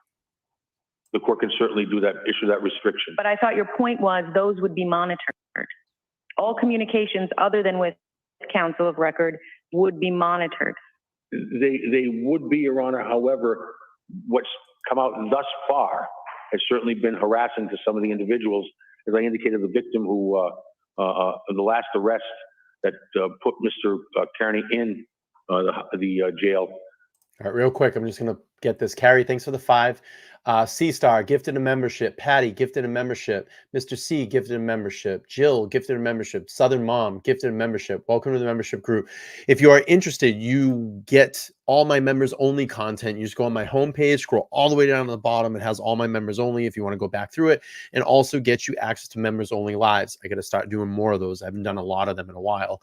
And that's just firsthand access. And also what it does is it supports the channel on a monthly basis. It's a gift. So it's a $4.99 gift. You get that for 1 full month. All I ask you to do at the end of the month, when it expires, you can sign back up. I'd really would appreciate it. It helps continue, push this along, push this channel along, and gets me closer to being a full-time creator. You don't even have to sign up for a $4.99 membership. The re-sign up memberships I have are $1.99. It's less than the Boston Herald. Because the Herald's now like $4. All right, let's play through this. Just online this week, indicating, Excuse me. this victim knows I'm innocent, and There have been a number of other elements of harassment. Mind you, this is the same defendant judge that has openly acknowledged in court that he wanted the opportunity to post DCF records about this particular victim in order to humiliate him for no other purpose. So he's still engaged in his campaign, if you will, of harassment and intimidation. And the order was, original order was. Thanks, Drew. I appreciate it. Came out from the district court in Stoughton. All those cases are now no pros. The purpose of the order was to stop them from directly or indirectly attempting to intimidate people. He's behind. So as just going to address this really quick. Paul has asked where is sign up for LTL hats and hoodies worn by Brian. I'm going to work on new merch. The merch that I had up just didn't work out. I had a bunch of trolls that were going to come after me and send them to the attorneys and be like this and that, using the likeness. So I didn't want to go through all that. So if you got merch before and you have it, it's a limited, never going to be edition again. Some of them pretty badass. This was the baddest ass shirt. I should be wearing it. I don't know why I'm wearing it, but we had the Action Jackson shirt. And then on the back, it said, if it walks like a duck and talks like a duck, it's a duck with a free Karen Reed LTL. I'm going to keep the back the same on that. I think what I'm going to just do is just take the banner and put the banner up. I don't know. I'll come up with something. But if you got one, treasure it because they'll never be again. I'm holding on to that one because I didn't get any. I think I might have ordered some of the other ones, but as samples. But they were badass, and unfortunately, I had to take them down. But I'm going to come up with some stuff. I have time on Sunday to kind of needle around and come up with some new stuff. And I'm thinking about doing like truckers hats like this with maybe LTL True Crime on them or something. Or I don't know. I'll come up with something. But I want to get some merch done. I want to get some shirts with my logo on it too. Okay, let's continue. Behind bars, Your Honor, and he's just as active as he was when he was in public. But that's why I asked you at the outset, there is no order like that in this case now. No. Okay. Anything else then before I take this under advisement, Attorney Mello? Your Honor, we do have the last, and this is an abundance of caution. I know it's unprecedented. Yeah. That's the thing is the image. So I pulled them. I think I sold a handful of them. It's not really that big of a deal. I pulled them down and we'll reconfigure it and we'll do them. You know, it's fine. It's fine. You know, I'll come up with something. I have photos of Karen Reed, so I can just use my own photos and make my own shirts with Karen on it. It's big, no big deal. We have paint teams being established in this matter for various telephones that and electronic devices that have been taken. Obviously, one of the purpose of a paint team is to prevent the Commonwealth from viewing anything that would be considered to be attorney-client or otherwise prohibited to the Commonwealth that's on these devices. One of our concerns, Judge, with that respect is that we need, and this is what's unprecedented, the Commonwealth feels it needs a paint. I'm going to actually try to work it out because I have some sources. So I'm actually going to try to work it out and see if it can happen. But yeah, I just don't want to do it without asking anybody. So, all right, let's keep playing. Team of sorts. He said paint that team, works in the present time. Yes. We are so concerned about Mr. Bradl's actual intentions, and the Commonwealth. I apologize, you know, the Commonwealth does not concur with Mr. Bradl's position that it was an accident or an error. Certainly, that's something that, at the very least, should have been confirmed. So, again, the Commonwealth does not concur that it was an accident. Nonetheless, given the fact that Mr. Bradl made such a move, if you will, to have non-attorneys listed as attorneys, we're concerned that Mr. Bradl's motives may be to play up to the defendant's desire for this publicity that he has, and that if attorney communications with the defendant were unmonitored, Mr. Bradl could use those communications as an opportunity for third parties to be involved, to simply engage in the same types of unmonitored conversations that the jail's rules are intended to prohibit. I don't know what you are inferring, that Mr. Bradl would put someone else on the phone? Yes. That's a concern the Commonwealth has, Judge. All right, so you are asking me to appoint somebody to monitor all communications between the defendant and his counsel in this case. And only report to the court, not to the Commonwealth, Judge. And under what authority do you make that request? Or is this entirely an unprecedented request? Highly unprecedented, Your Honor. All right. Thank you. I understand what you're asking for. Attorney Bradl? I'm completely shocked at what. Okay, we don't need to start with. And the idea that I'm doing something wrong is just so completely offensive to me. I can't even fathom, Your Honor. Let's focus on my power and authority to do what the Commonwealth is asking me to do. There's no power to do that, Judge, but I just can't sit here and have counsel level these charges against me without responding. I would never do anything of the sort. I never have done anything of the sort, and there's nothing but complete, utter speculation with respect to what he's saying, that they're worried that I'm going to do something with the calls. All right, Mr. Bradl, So are you the only counsel of record for Mr. Kearney in this case? yes, Your Honor. Does he have other counsel in connection with other pending criminal matters? No, Your Honor. You are his only lawyer? Yes. All right. So I'm going to take this all under advisement, but I am going to direct you today to send a written communication to the Norfolk County Sheriff's Office indicating that you are the only attorney of record for Mr. Kearney, and then file with the court an indication that you did so. All right? Actually, Judge, shout out to Mazza Media. If you're not connected, go check out their Twitter account. They've been really kind to me in forwarding a lot of my stuff over there. So if you're not connected to Mazza Media, they're really deep into the Karen Reed case, Aidan Kearney case, and has really been shouting out my channel. So I really appreciate that. Check them out on Twitter. If you can put your Twitter handle in the chat, Mazza, please do. Let's get you some subscribers over there.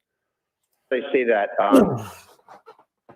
there may be another attorney who is on the list, Attorney Randazzo. I don't know if he made the list or not, but he's another attorney who speaks with Mr. Kearney about First Amendment matters and advises him as well. And where is he barred? In Massachusetts, Your Honor. He's a Massachusetts barred attorney? Yes. So I have to look into it. I don't know. I'm just trying to be absolutely careful about everything that I say. No, I want counsel of record in his criminal matters. Okay, just so if Mr. or Attorney Randazzo, Mark Randazza, if he wishes to be on that list at the Norfolk County jail, he'll have to enter an appearance in this case. So you want to, real quick, and I'm sorry, I pauses because shit comes to my mind, but I wanted to laugh about something that actually happened today on Dave's stream. So someone was in their chat, some troll was in their chat, and Dave pulled up the chat, and they're like, oh, did you hear LTL bought like 1,200 subscribers, not 12,000, 1,200 subscribers, right? Why would anybody, or why would I buy, like, it was so funny, the comment Dave made after was like, why would he just stop at like 1,200? And they were joking, they're like, just go for broke. Like, you're going to buy that much. Why would you buy? Like, first of all, why would I put dead subscribers on a channel that does no good when you're up, like, in the higher, getting higher and building your channel? So I'm going to pay for a bunch of dead subscribers that are going to be there that give no views or any interactives in my chat. That absolutely makes no fucking sense at all that I would do that. Nor do I have the time or thought to even worry about that. The reason my channel has been hot is because I fucking stream like every day. Or if I'm not streaming, I'm putting together a video, or I'm out at a courthouse, or I'm trying to do interviews, or trying to get people on my channel. That's how you do it the right way. It's the most goofiest thing I've ever heard in my entire life. Yeah, I'm going to pay a bunch of, to get dead subscribers on my channel so I don't have any interaction. That makes absolutely no sense. That means I'm trying to make this a full-time career, and you're going to say that I paid for 1,200. What real significance would that even do on my channel to bring in 1,200 fake subscribers? That makes absolutely no fucking sense. And by the way, I'll tell you something about subscribers. Subscribers come and go as your channel changes or the niche will change. Okay. So a lot of my first stuff was car stuff. A lot of my second stuff, when I dumped my channel and redid it, was watch stuff because I did watch content. So I have old subscribers from back in that day. Then I did Idaho. A lot of people came in for Idaho. Now I'm doing more Massachusetts-based cases. So I have a lot of people here from Massachusetts, and that will change. If I decide to go do New Hampshire or Providence cases or whatever it is, that niche will change. So people sometimes, what they'll do is they may subscribe and they forget. That's why you build a sub count. They might be here for only a specific window of time on your channel, and they will leave and they won't come back and interact. It's just the goofiest thing I ever heard. Dave was just like, I'm not going to entertain that. He goes, I don't think Brian needs to do that. 1,200 subscribers. I could care less about how, you know what I mean? Like, So you are to communicate with the jail that you are the only attorney of record for Mr. Kearney, and report to the court that you've done Well, I so. appreciate Okay? Dave. Yes, Thank Your you. By the end of Monday. Sure. By the end of today, actually. Okay. Okay? All of the other requests that the Commonwealth is seeking, I will take under advisement, unless there's anything else you want me to understand. Judge, there's quite a bit more in my motion that I want to bring before the court. Okay? With respect to Ms. Altman, Your Honor, I've only spoken to her a couple of times, and she was presented to me at the time as part of this team, and I let it.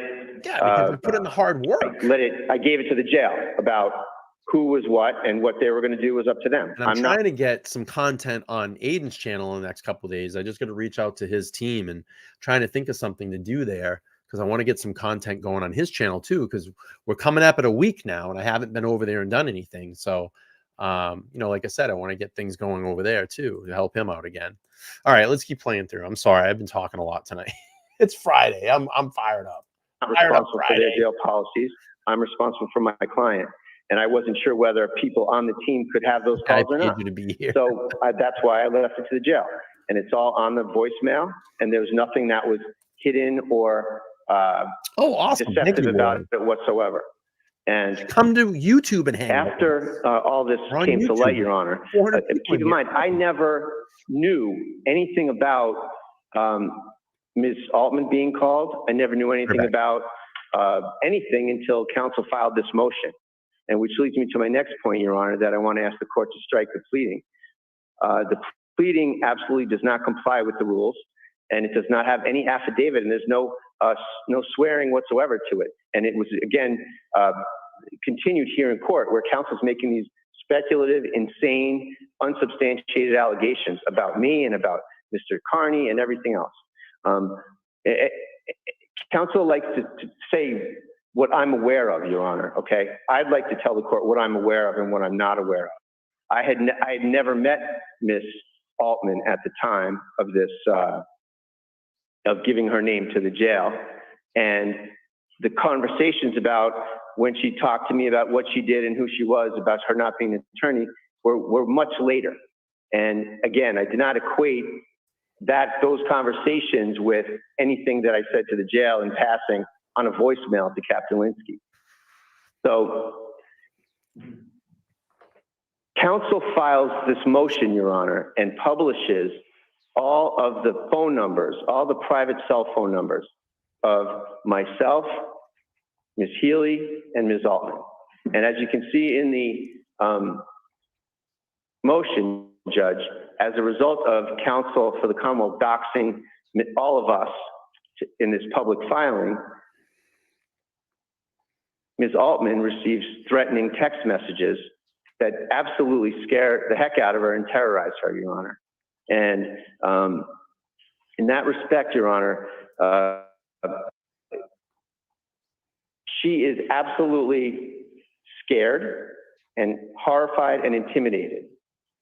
And I've spoken to her personally about that. And she has a copy of all my filings, Your Honor. And here we have this situation, Judge, where in the course of trying to say that I'm doing something wrong, counsel publishes these phone numbers and absolutely exposes Ms. Altman and Ms. Healy and myself to unwanted harassment.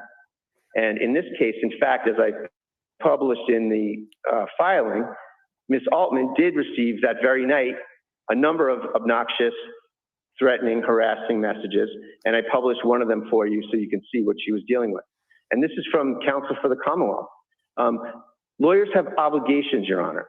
Lawyers have obligations to not dox people, first of all, Your Honor, to not publish sensitive private information in pleadings. That was done here, and Bradl's firing. that is outrageous and that is unprofessional. Are you asking me to seal? I know it's out in the public realm somewhat now, but are you asking me to do anything in connection with the Commonwealth's motion? Yes, I would ask you, whatever we can do now is to seal it for now, so that at least it's from now on it's sealed and the private information is not public. All right, Or at we least can. that portion of it. Any objection to that, Attorney Mello? I would just ask that the numbers be redacted. Well, we will impound what has been filed, and if you would provide a copy with the numbers redacted, that can go on the public docket. Very good. Thank you, Your Honor. I find good cause to do so. Thank you. Attorney Bradl, anything else? Yes, Your Honor.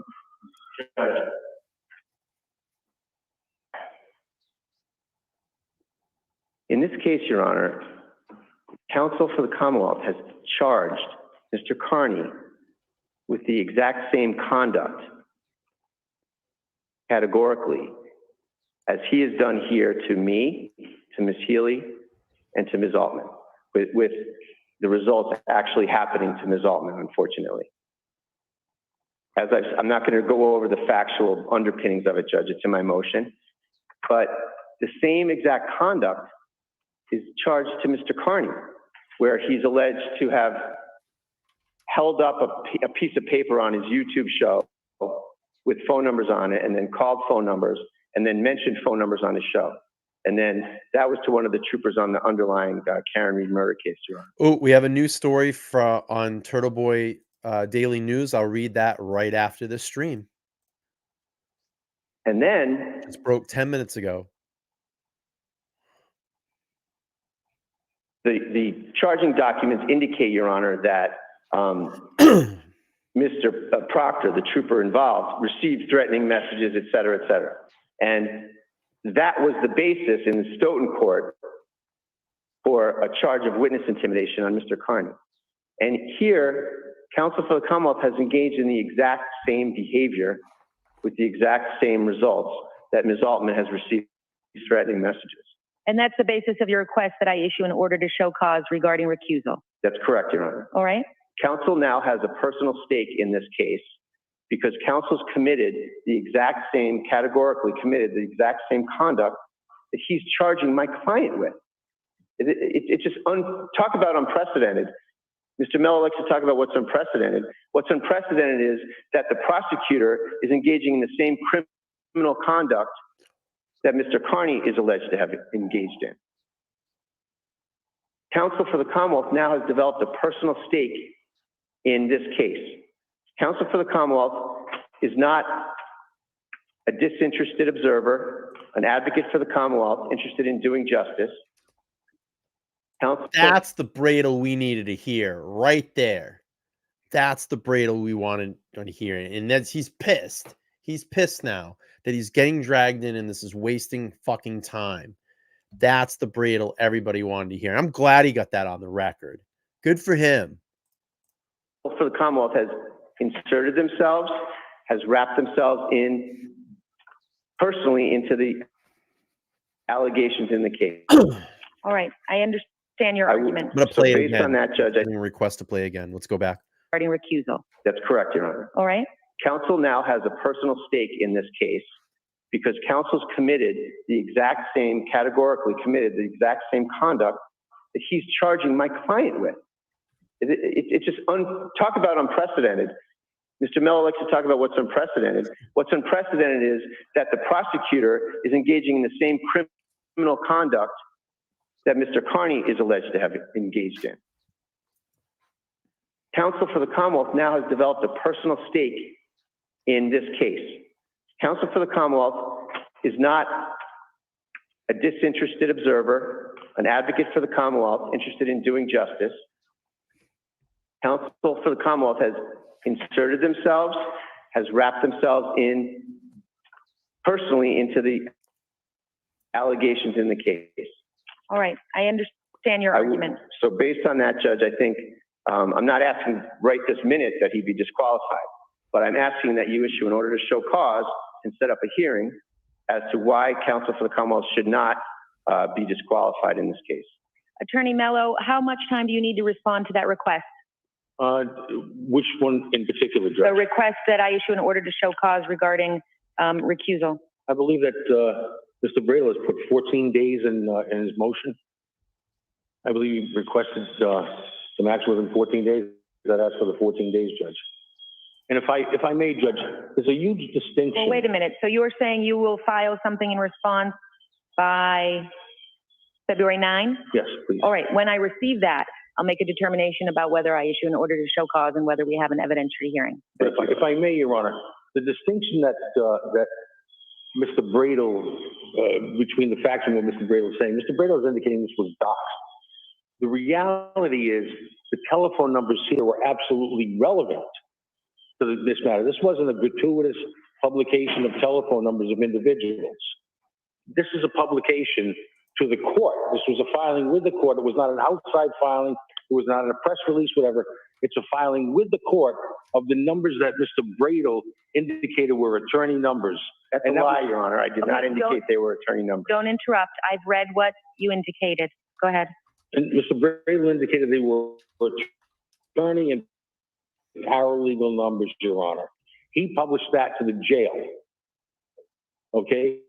As a matter of our motion, that was absolutely relevant and part of our motion.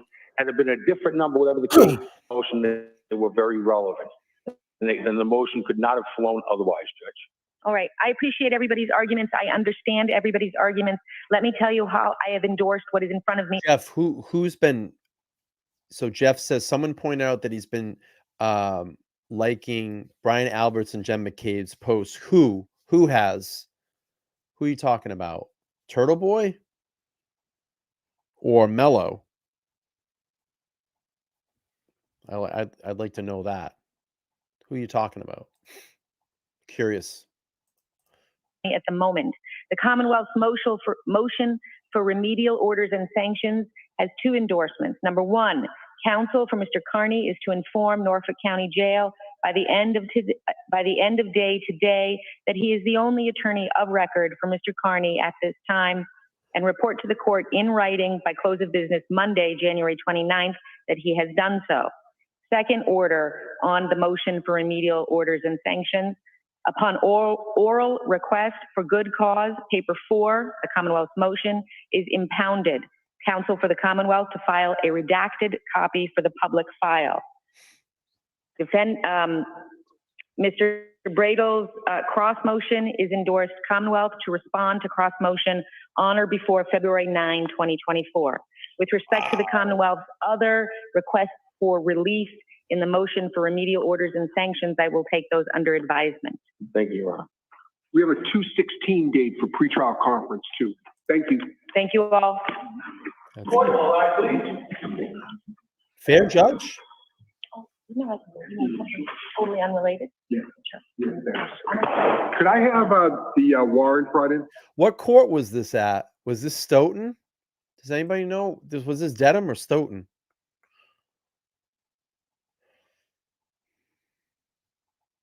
Oh, wow. Jeff, wow. That's crazy. Does anybody know what? I missed it, what they said, what court it was at. Was it Dedham or Stoughton? It was in Dedham? Okay. Thank you. All right. That's it. Dave, again, thank you for letting me use your stream. I appreciate it. And I did reach out to Dave and he said, dude, you can use whatever you want. And likewise, if you need to use something of mine, go for it. I appreciate it. I know you'll be good about it when you do it. Let's read the new story. Oh, by the way, at the court hearing yesterday, when we were all kind of chilling, a couple of the people that are involved in the Canton 9 fiasco, that whole bullshit story, they approached me and talked to me about possibly being interviewed on the channel. Reach out to me. let's talk live podcast at gmail.com. If any one of you are watching tonight, just reach out to me because I'd love to get your story, because you said you wanted to come up on the panel and talk, and I would love to have you up on the panel. So please reach out to me if you're in the chat. Just email me, let's talk live podcast at gmail.com, or you can find me on Twitter, or you can message me through Facebook, LTL True Crime, or on Instagram. Instagram, I'm at LTL. Oh God, what is it? LTL dot True Crime. You can just hit me up there, and we'll arrange something. All right, let's look at the new story that came out. New story just dropped 10 minutes ago. Canton cover-up part 277. Ken Mello embarrassed himself in court today as usual. So it says, oh, they got Dave stream there. That's badass. Good for Dave. Ken Mello did Ken Mello things in court today and made a fool of himself, as usual, as he usually does.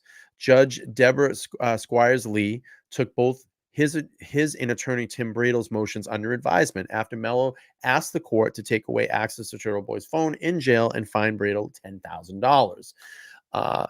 Mello claims without any evidence that Turtleboy conspired with Bradl to put two women on a private call list in order to plot more witness intimidation in the Karen Reed case.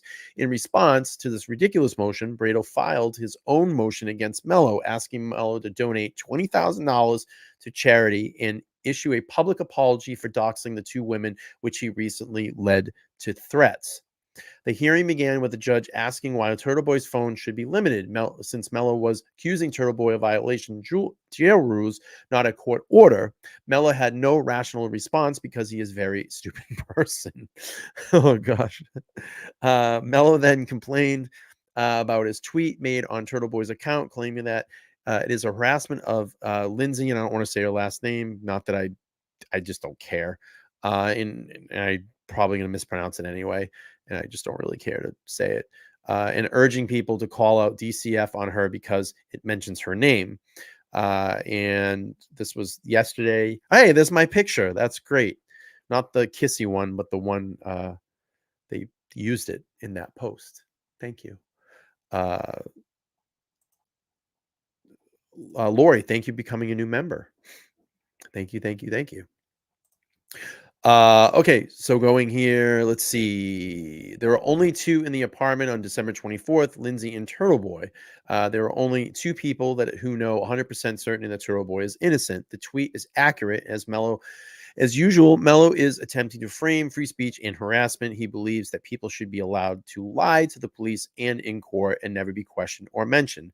And there's a meme here. So this is not how it works. This is not how any of this works. The judge was fair and asked good questions. She said that Mello simply had a suspicion of wrongful conduct, or he knows as the fact that there is disastrous plot to intimidate witnesses on an unrecorded line. He has confirmed it is just suspicion. At one point, Mello said that Turtleboy has confounded the legal system. The judge quickly told him to calm down by saying the legal system is not confounded. Relax, Kenny. Relax there, Kenny. Oh, boy. To his credit, the deadbeat dad in plaid wore a different suit today, as his news of not paying child support enabled him to splurge a little. The judge told Mello that if he felt that there was harassment, that the matter for police, not for her to order the jail to take away Turtleboy's tablet. Mello announced to the grand jury would be convening next week because apparently missed the memo that the indictments are coming from the Fed soon in Karen Reed's investigation. Instead, he's foregoing ahead with a new star witness and mentally unbalancing welfare queen who takes pregnancies routinely.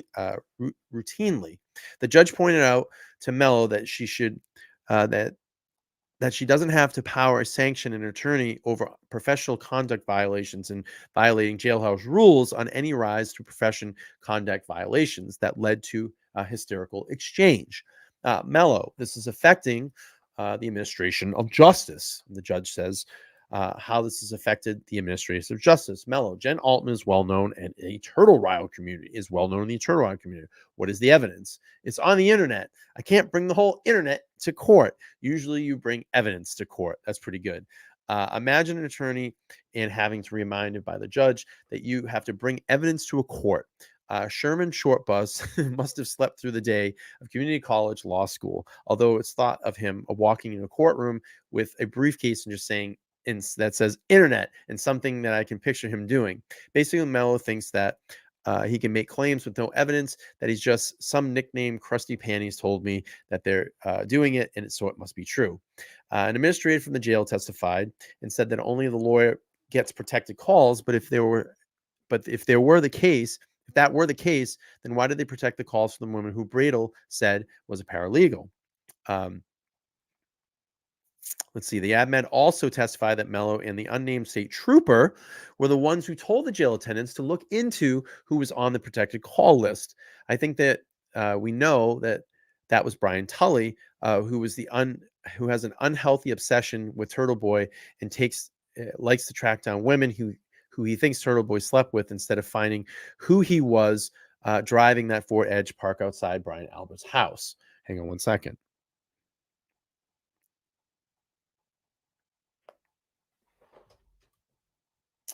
Let's see. The judge asked Mello the same thing Judge Corrupt asked last month. What power did she have to do with what Mello's requesting? What gives her the authority to order the sheriff's department to take away phone privileges? And just like Krupp, his response was inherent power. In the words, "You're a judge, so you should just make shit up if you're going to along like I do."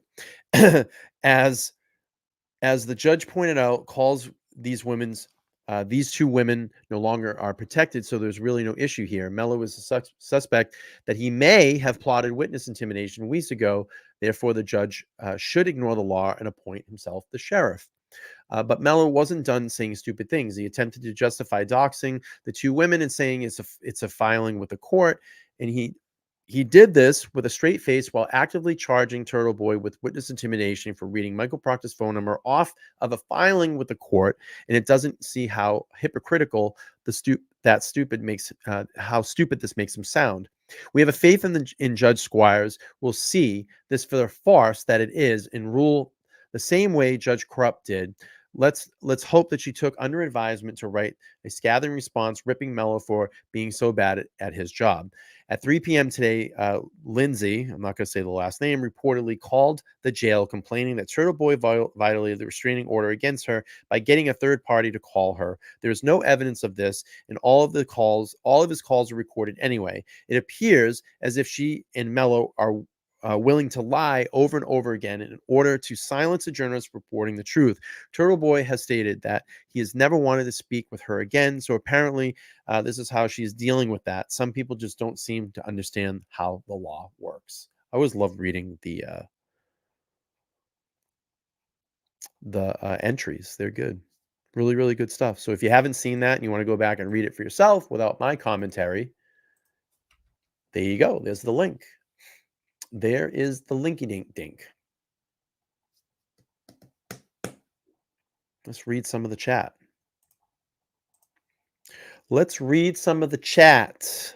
Sorry I'm late. A lot of people coming in late. Thanks for being here. Let's see. Crystal says, if it is Tully, you should go after him for harassment. Yeah, why not? Absolutely Tully. Everybody's saying Tully.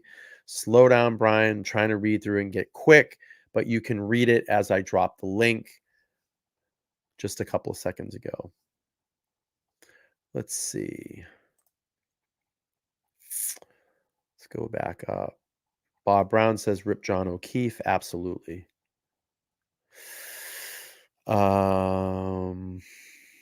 Let's see. Catherine says, come on, let's get those likes up for LTL. I appreciate that. Cam says, Brian, LTL, you're my neighbor. Yes, Rhode Island and Mass cases would be amazing. Yeah, I think we might niche down. Might have to be out in the community because it's for the community.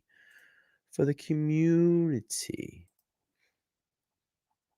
Lori, thanks for the membership. Yeah, super waste of taxpayers' dollars. I agree. I agree. Let's take a look. Do we have any new Karen Reed stuff that came out? Let's take a look. Anybody dumb thing?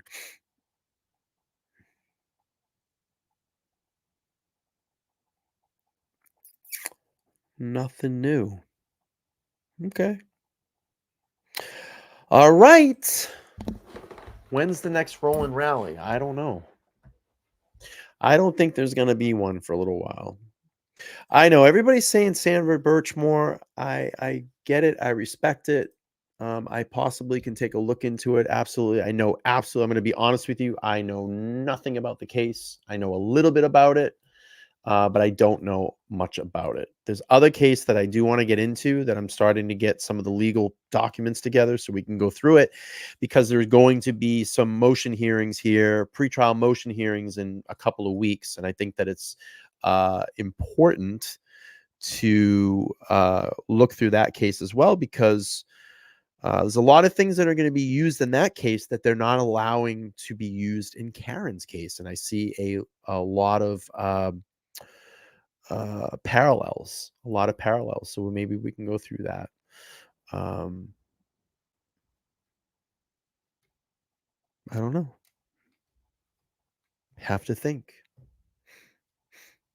Have to think.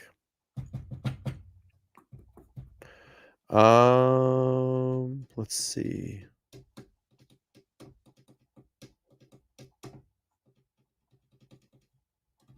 Yeah, I'll take a look at it. Thank you. Yeah, Walsh. Yep. I want to get into that again. I did some streams about it when it first broke. People didn't really see interested in it, but we're getting closer to trial and it's local and I'll be able to get to the courthouse. So, yeah, I think I'm going to start covering Walsh too. And, I'm always just trying to think to improve. What do we got here, man? What do we got, man? I don't know. Just trying to think. That's really all I wanted to do today. Oh, Melanie Little's live right now. Well, I'll send you on all over there. Let's do this. She's talking about Gabby Petito. I'm going to drop a hi.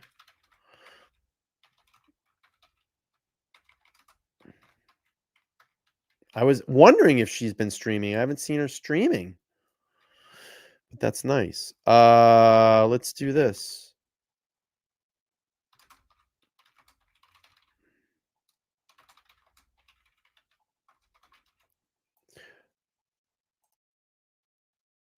I'm going to drop the link to her stream. I'm going to actually end this stream. So go over and support Melanie Little, please. I just dropped the link in the chat. I don't know if I'm going to stream tomorrow. I got to work tomorrow night. So go support Melanie. Yeah.